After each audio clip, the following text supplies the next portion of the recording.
ये तो सब नौटंकी है। कोर्ट क्योंकि मुख्यमंत्री पद से आपको नहीं हटा सकता है। उसने कहा कि पद पे तो आप बने रहो, लेकिन आप दफ्तर नहीं जाओगे, आप फाइल नहीं साइन करोगे, आप अधिकारियों से बात नहीं करोगे, आप उन लोगों को डराओ धमकाओगे नहीं जो आपके यहाँ विटनेस हैं। इसका मतलब है उसने ये कहा कि आप मुख्यमंत्री बनने लायक नहीं हो। बेल आपको मिलेगी क्योंकि बेल एक व्यक्ति के रूप में आपका अधिकार है। बेल का ये मतलब नहीं है कि आप दोष हैं या निर्दोष हैं। एक तरीके से कोर्ट ने कह दिया you should bloody well resign. थोड़ी सी शर्म तो इस इंसान में रही होगी कि इसने कहा अब हमारे कोई मतलब नहीं, क्योंकि देखिए ये कोई सेवा करने के लिए मुख्यमंत्री नहीं बना। केजरीवाल के साथ जब भी कुछ हुआ है तो एक होता है जो वो पब्लिकली कहता है और एक पर्दे के पीछे बीजेपी या उनके नेताओं से वो क्या बातचीत करता है। कि 10 केजरीवाल भी उतर जाएं फील्ड में तो फर्क नहीं पड़ेगा। दिल्ली में अब एक नई बात राजनीति ने करवट ली। मुख्यमंत्री अरविंद केजरीवाल ने ऐलान कर दिया कि इस्तीफा दूंगा और जनता को तब तक पद पर नहीं आऊंगा जब तक जनता मुझे नहीं चुनकर दोबारा भेज देती। इसको इस मूव को कैसे देखते हैं? कुछ नहीं साहब, ये तो सब नौटंकी है। देखिए पहली चीज़, आपको इस्तीफा तब देना चाहिए था जब आप जेल गए थे। जेल आप सही कारण से गए, गलत कारण से गए, वो सब अलग बात होती है।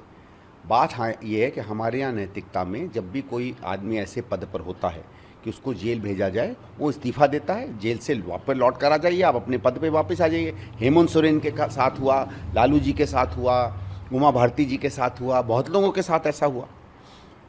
तब तो आपने किया नहीं। और अब आप कह रहे हैं कि मैं अब, क्योंकि सुप्रीम कोर्ट का अगर आप देखिए जजमेंट, सुप्रीम कोर्ट के जजमेंट ने क्या कहा। सुप्रीम कोर्ट मुख्यमंत्री को अपने पद से तो नहीं हटा सकता। तो सुप्रीम कोर्ट ने दो चीज़ें की, एक तो बेल दी, और बेल का हम स्वागत करते हैं क्योंकि हम ये मानते हैं कि अगर आदमी दोषी करार नहीं है कोर्ट में तो उसको बेल एक अधिकार के रूप में मिलनी चाहिए। अब वो मिली, इनको ठीक मिली।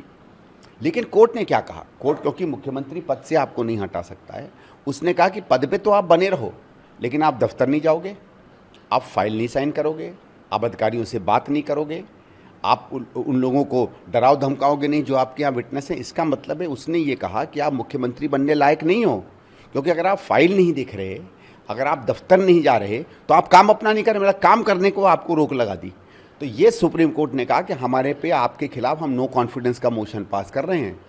बेल आपको मिलेगी क्योंकि बेल एक व्यक्ति के रूप में आपका अधिकार है। बेल का ये मतलब नहीं है कि आप दोष हैं या निर्दोष हैं, क्योंकि बलात्कारियों को भी बेल मिलती है, हत्या के आरोप में जो आरोपित होते हैं उन्हें भी मिलती है, बाद में आरोपित भी घोषित हो जाते हैं। तो ये मतलब नहीं है कि बेल का कि कोई आप निरपराध हैं। तो एक तो ये कि कोर्ट ने ये कहा कि मैं आप पे भरोसा नहीं है। देखिए वहीं हेमंत सोरेन को जब बेल मिलती है तो कोई कंडीशन नहीं लगाई जाती है। इसका मतलब है कोर्ट को ये विश्वास था कि हेमंत सोरेन जी के खिलाफ जो केस है उसमें मूल तक कुछ नहीं है। इनके खिलाफ क्या कहा, आप फाइल नहीं छुएंगे, आप अधिकारियों से बात नहीं करेंगे, आप दफ्तर नहीं जाएंगे, मतलब है आप मुख्यमंत्री पद के लायक नहीं हो या मुख्यमंत्री का कोई भी काम नहीं करोगे। एक तरीके से कोर्ट ने कह दिया you should bloody well resign. Sorry, मैं ये शब्द इस्तेमाल कर रहा हूँ, ये जान के इस्तेमाल कर रहा हूँ क्योंकि ये शब्द का एक प्रभाव, ये कहा कोर्ट ने। उसके बावजूद थोड़ी सी शर्म तो इस इंसान में रही होगी कि इसने कहा अब हमारे कोई मतलब नहीं, क्योंकि देखिए ये कोई सेवा करने के लिए मुख्यमंत्री नहीं बना था, ये मेवा के लिए बना था। आप फाइल बिना साइन किए जनता में रह के भी सेवा कर सकते हैं, फाइलें तब चाहिए जब मेवा चाहिए। इसलिए मुझे मालूम था कि ये इस्तीफा देंगे और इस समय कुछ पॉलिटिकली इनको सूट भी करता है। राजनीति पे क्या असर देखते हैं, दिल्ली की राजनीति पे? हालिया हरियाणा के अंदर आम आदमी पार्टी भी चुनाव लड़ रही है, प्रचार करने जाहिर तौर पे जो है अरविंद केजरीवाल जाएंगे, किस तरीके से देखते हैं? नहीं, हरियाणा में तो ये जाएंगे ही भाई। वो तो एक होता है ना, किसी भी एग्रीमेंट में कुछ प्रत्यक्ष होता है, कुछ अप्रत्यक्ष होता है।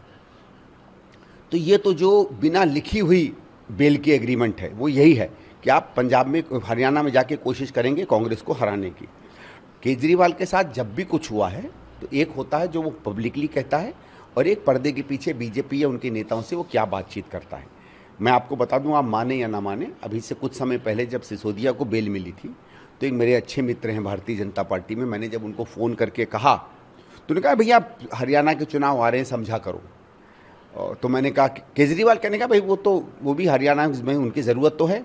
तो इस शब्द का क्या मतलब है, मैं नाम नहीं देना चाहूँगा, और ये तो किसी भी आप राजनीतिक व्यक्ति से जान लो, वो सब जानते हैं कि इस समय आम आदमी पार्टी बीजेपी की हरियाणा में ज़रूरत है, क्योंकि भारतीय जनता पार्टी को ये लगता है कि बहुत ज़्यादा वोटों का अंतर नहीं, उनको ये लगता है वो अंतर आम आदमी पार्टी पूरी कर लेगी। लेकिन ये बेचारे ये चीज़ नहीं जानते हैं कि जिन सीटों पे हम जीत रहे हैं, और मेरे हिसाब से 65-70 पे तो इस समय हम बहुत आगे चल रहे हैं, इतना बड़ा अंतर है कि 10 केजरीवाल भी उतर जाएं फील्ड में तो फ़र्क नहीं पड़ेगा। लेकिन सर अगला मुख्यमंत्री जो है, आपको लगता है कि कौन उनको उत्तराधिकारी? कई नाम चल रहे हैं, उसमें सौरभ भारद्वाज है, आतिशी है, गोपाल राय हैं, तमाम बात की जा रही है, उससे दिल्ली पे क्या असर?